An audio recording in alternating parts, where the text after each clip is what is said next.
Masuknya ajaran Hindu-Buddha di Nusantara mengalami perkembangan yang sangat pesat di masyarakat. Masyarakat Nusantara yang pada awalnya sekitar abad ketiga menganut kepercayaan animisme dan dinamisme. Penyebaran dan berkembangnya ajaran Hindu-Buddha juga tidak terlepas dari berdirinya kerajaan-kerajaan yang bercorak Hindu-Buddha. Pengaruh agama dan budaya India semakin kuat di Indonesia.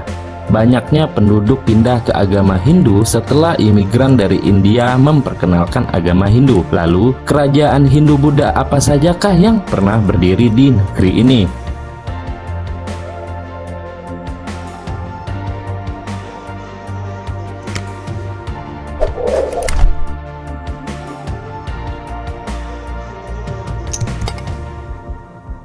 Kerajaan Kutai yang terletak di Sungai Mahakam, Kutai, Kalimantan Timur, ini diperkirakan berdiri pada abad ke-5 Masehi.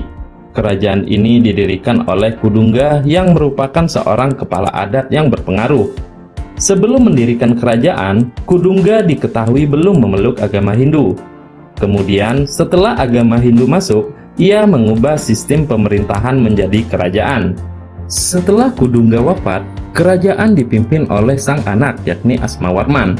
Ia dinobatkan menjadi raja dengan cara Hindu dan diberi gelar sebagai Wangsakerta yang artinya pembentuk keluarga. Semasa memimpin, ia dikaruniai 3 orang anak laki-laki. Ketika ia wafat, anak laki-lakinya Mulawarman yang melanjutkan pemerintahannya. Di masa ini, kerajaan Kutai mendapat masa kejayaan. Mulawarman dikenal sebagai raja terbesar dalam sejarah kerajaan tersebut. Wilayah kekuasaan diketahui mencakup hampir seluruh wilayah Kalimantan Timur, sehingga rakyatnya bisa hidup sejahtera dan makmur. Selain itu, ia juga dikenal sebagai pemimpin yang arif dan bijaksana. Ia pernah memberikan sedekah 20.000 ekor sapi kepada kaum Brahmana, sehingga namanya tercatat dalam yupa peninggalan kerajaan Kutai. Ada 7 prasasti yupa yang ditemukan dan menjadi bukti sejarah kerajaan Kutai. Semua peninggalan itu ditulis dalam bahasa Palawa dan Sanskerta. Salah satu prasasti tersebut dikeluarkan oleh Raja Mulawarman dan menceritakan tentang 3 penguasa di daerah tersebut.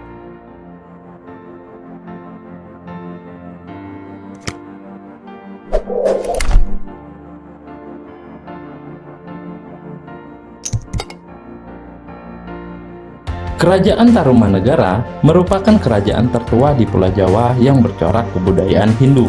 Kerajaan Tarumanegara didirikan oleh Raja Dirajaguru Jaya Singawarman, yang kemudian digantikan oleh putranya yang bernama Dharmayawarman.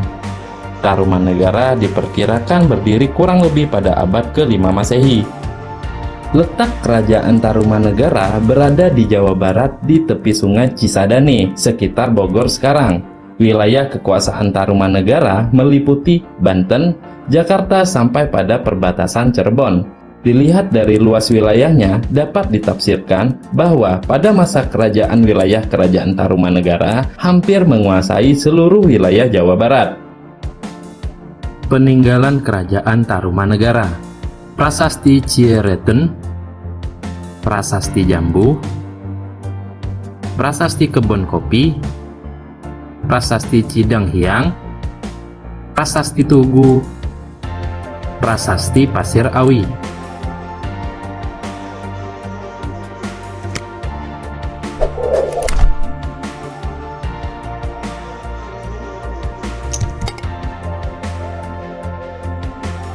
Kerajaan Kalingga memang sebuah kerajaan kecil yang tidak begitu terkenal, sebagaimana kerajaan Hindu lainnya. Kerajaan Kalingga berdiri sejak 6 Masehi.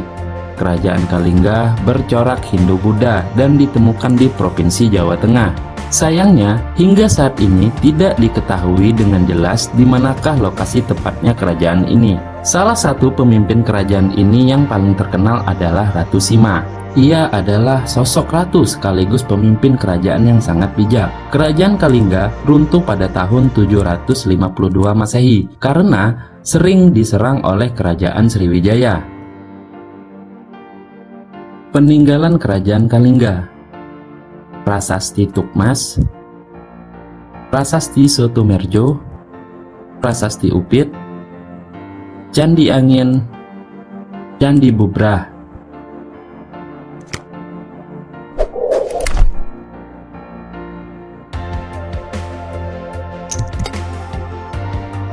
Kerajaan Mataram kuno atau Medang adalah kerajaan Hindu-Buddha yang ditemukan di Jawa Tengah, tepatnya di Kabupaten Magelang. Kerajaan Mataram kuno berdiri di Jawa Tengah pada abad ke-8.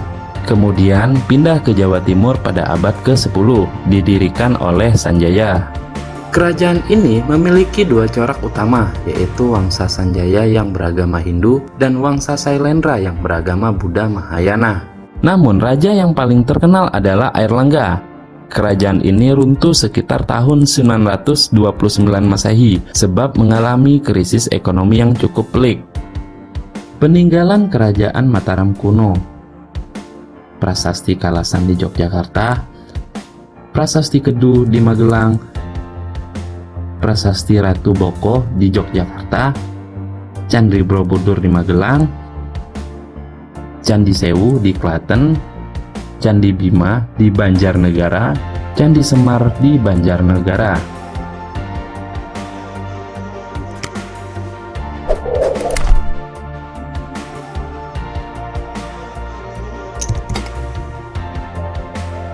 Bisa dikatakan, Kerajaan Sriwijaya adalah salah satu kerajaan Buddha paling sukses di Indonesia kala itu. Kerajaan Sriwijaya adalah kerajaan maritim dan komersial yang berkembang antara abad ke-7 dan ke abad ke-13. Kerajaan Sriwijaya berada di Palembang, Sumatera Selatan.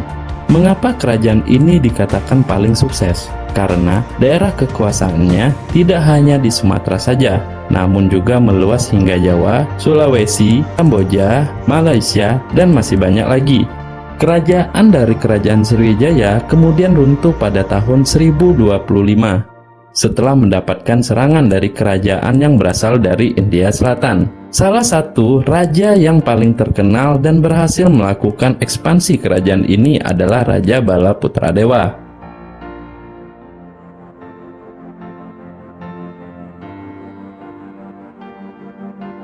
Peninggalan Kerajaan Sriwijaya.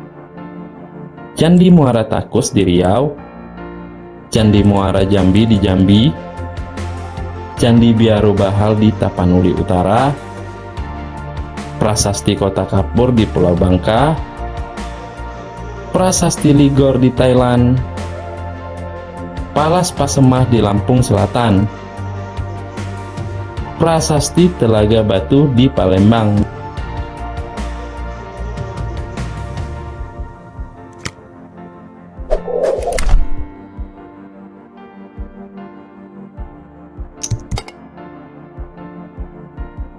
Kerajaan Kediri berada di sekitar Kali Brantas, salah satu sungai yang cukup luas di Provinsi Jawa Timur. Kerajaan ini berdiri tepatnya pada tahun 1042. Nah, raja yang paling terkenal dari Kerajaan Kediri ini adalah Jayabaya. Penyebab runtuhnya kerajaan ini adalah karena raja terakhir dibunuh oleh seorang Brahmana yang bernama Ken Arok. Peninggalan Kerajaan Kediri. Prasasti Penumbangan, Prasasti Pala, Buku Hariwangsa, Kuil Panataran.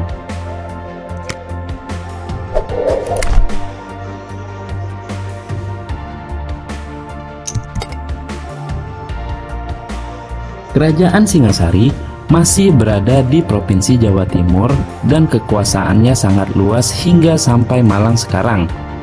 Kerajaan Singasari didirikan oleh seorang Brahmana yang sangat sakti bela diri bernama Ken Arok pada tahun 1222.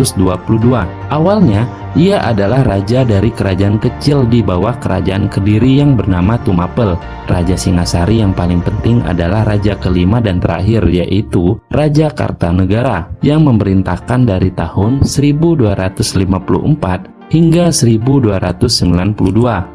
Kerajaan Singasari runtuh pada tahun 1292 dikarenakan adanya pemberontakan dari kerajaan terakhir yang sengaja ingin menjatuhkan Singasari. Peninggalan Kerajaan Singasari. Kuil Jago atau Jijagu digunakan sebagai makam sang raja ketiga.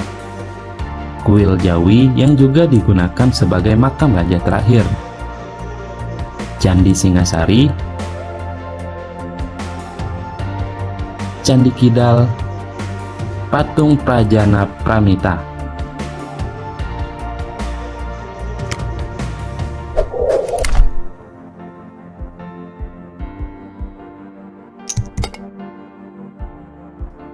Kerajaan Majapahit. Bisa dikatakan hadirnya Kerajaan Majapahit pada tahun 1294 adalah puncak dari kejayaan semua kerajaan yang ada di Indonesia. Mengapa demikian?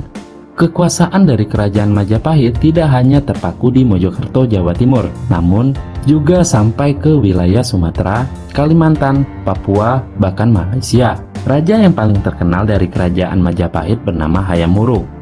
Karena semua kesuksesan yang diraih tidak bisa dipungkiri merupakan campur tangan dari Hayam Wuruk yang dibantu oleh Patih Gajah Mada. Gajah Mada menyatukan seluruh kepulauan selama 75 tahun. Majapahit adalah kerajaan Hindu terbesar dan terakhir di Asia Tenggara. Pendiri Kerajaan Majapahit yang terjadi pada tahun 1292 Masehi tampaknya merupakan hasil dari pertengkaran antara tahta kerajaan kuno Singosari. Dominasi Majapahit berakhir dengan penyebaran Islam ke Malaka pada tahun 1402. Sayangnya, kejayaan Majapahit akhirnya runtuh pada tahun 1478 dikarenakan serangan dari kerajaan Islam Demak. Peninggalan Kerajaan Majapahit. Candi Tikus di Mojokerto, Candi Bajang Ratu di Mojokerto, Candi Uringin Lawang di Mojokerto, Candi Ceto di Karanganyar, Candi Surawana di Kediri. Setelah Islam masuk ke Indonesia, maka kerajaan Hindu-Buddha di Indonesia itu satu persatu runtuh dan mulailah bermunculan kerajaan Islam yang didirikan di negeri ini. Sehingga saat ini Islam menjadi mayoritas agama di Indonesia.